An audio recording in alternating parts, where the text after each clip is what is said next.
Okay, in today's demonstration, I am going to go over the power of line and commitment to line.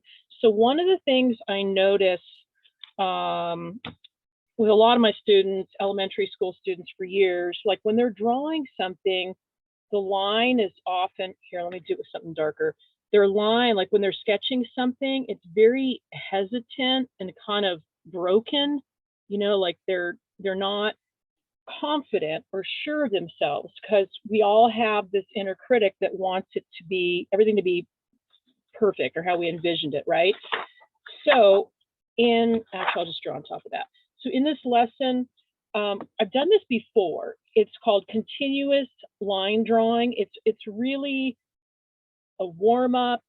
I think sometimes we expect that we should just drop in and make this masterpiece, but just like in exercise, you got to do your stretches and your warm-ups. So you can do this with really any tool, a pencil, a brush, a pen, and it's a warm-up, but it's also a way to tune into what your materials can do. So I've got this pencil, this really big pencil. So continuous line means I'm not going to lift my pencil up, which is hard, okay? And then I'm not even trying to make a picture. All I'm trying to do is fill the page. And I tend to do this when I don't have any ideas. I'll just fill journal pages with this. And then what starts to happen, usually some sort of a pattern or a structure emerges. At first it doesn't look like anything, just a bunch of scribbles.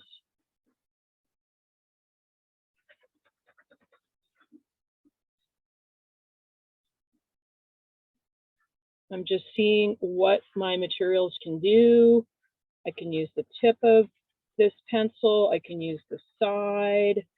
I can go really light pressure. So exploring all the things that your tools can do. And so that's like when you go to the art store, you'll see people are testing out what the pens do. They've scribbled all over the furniture. I'm sure you've noticed this. So now they put out little pads of paper because they know people want to test. They want to see what, all pencils are not created equal, right? Okay, so I just keep going, and mine usually end up, it's very interesting, they usually end up looking sort of like tapestries, kind of knitted together. Okay, so I think you get the idea.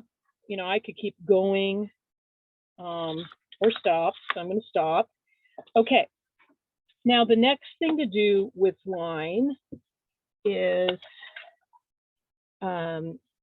line is such a powerful tool to create, to express emotion, okay? So I'm going to pick a series of emotions and then see what kind of line might express that.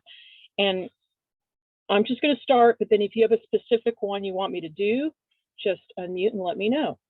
Okay, so I'm going to go joyful, okay?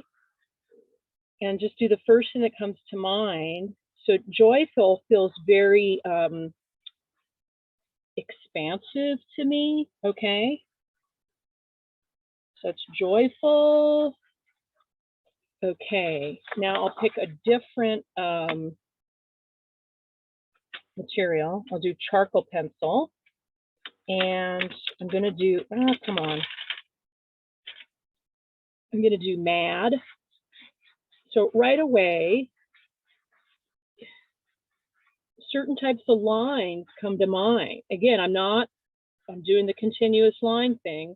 So mad feels very sharp. It feels very jagged to me. It might be different for you. So here's mad, maybe frustrated. See, there's a sound with it. So we haven't even gotten to color, but in your painting, I'm running out of charcoal there because I'm so mad. In your painting, think about then you combine it with what color would express mad, right? I think most people think red, probably. Okay, so this is sharp to me, like broken glass. Okay, now I'm going to go with some of this India ink, and I'm going to do fearful. Okay, so fearful to me feels kind of sort of shaky. Now, what do you do when you run out of ink with this continuous line? You remember where you stop. You get some more ink. And you keep going. So you're doing a couple of things. You're tuning in to different types of line work. It's almost like creating a library or vocabulary that you can call on later when you're doing your painting. So fearful. For some reason, I'm making sounds with it today. Okay. Okay, so fearful. To me, the color would be sort of blue and gray. Okay. Anybody else have an emotion or a feeling? Let's see. I'm going to go calm or tranquil.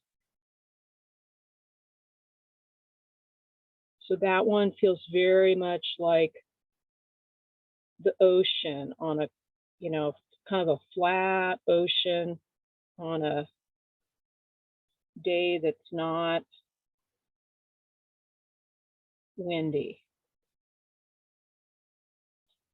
So there's a lot of variables here. You know, the materials, if I'm using a brush, the size of the brush, the amount of paint, and the amount of pressure, right? So these are things that you want to tune into. And in summer, when I start next week, we're going to do a bit of this, but we're going to do some actual drawing to help us tune into this too. Okay. Any other, let's see, gesture line. Okay, so using line to build mass and form. So Joan Mitchell in her paintings did this a lot. So let's see, let's pick another feeling. How about uneasy? Uneasy, okay. So as soon as I hear that word uneasy, the part of my body that I associate that with is my stomach.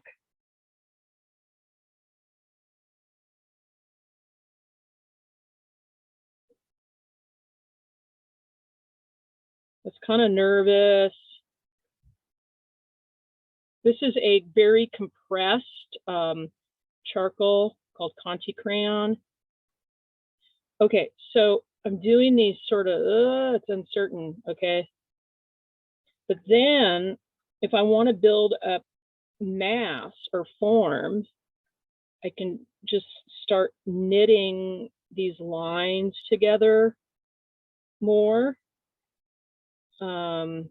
almost like tangled yarn.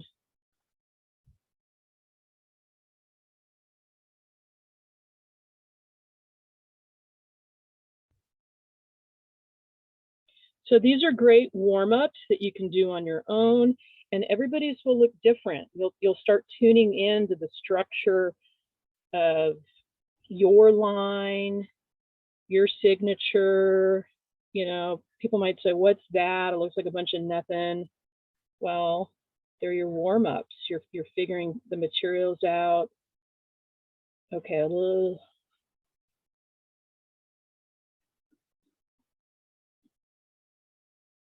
Okay, so I've also built up sort of a structure and a form. So when we go to paint, it could be, you know, a similar thing, but with paint. Okay, anybody else? I want to use this compressed charcoal, and which is going to be much darker. Anybody have an emotion they want me to do with that?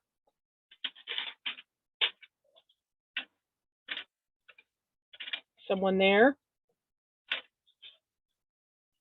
Okay, I have to look at my cheat sheet. I'm running out of. Okay, sad. Okay. So sad often feels like the rain.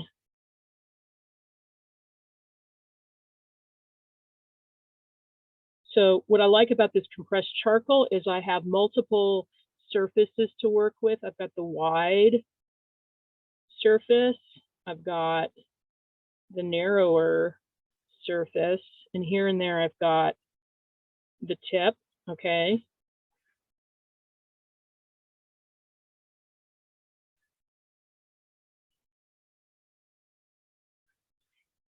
And then not everybody likes this, but the compressed charcoal, you can smudge it with your fingers, you can add water, and then it becomes like a paint. So I'm going to show you my view. It just feels like things just kind of blobbing down. So here's with my fingers.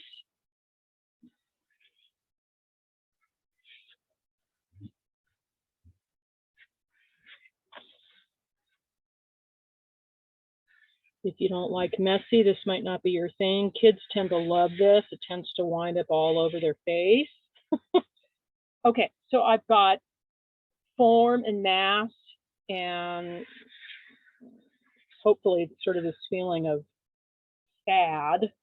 Okay, anything else you want me to do? How about love? Oh, good. Very good. Okay. So I'm just trying to find another charcoal pencil here. So love to me is right in there with joy. Oh, come on. Okay, so another charcoal pencil. And I'm trying, obviously it's going, you know, right to a heart, but trying to kind of stay away from that. So it feels very, I'm going to do the opposite here. It feels very expansive. I'm going to try and build up maybe the mass on the outside. I don't know. And sometimes it might take a couple of tries. Like this doesn't really feel like it's it to me. Okay, let's try another one.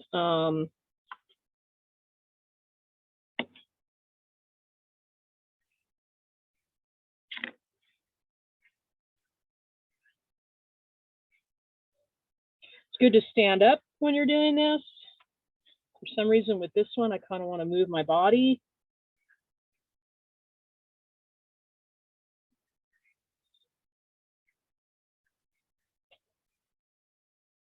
So if there was color in here, I sort of feel like there's this center thing maybe that's light. These feel like hands or something, kind of maybe enveloping some sort of a seed. Okay, so really simple, but already something interesting is taking shape there that maybe I could expand upon in a painting. Anything else?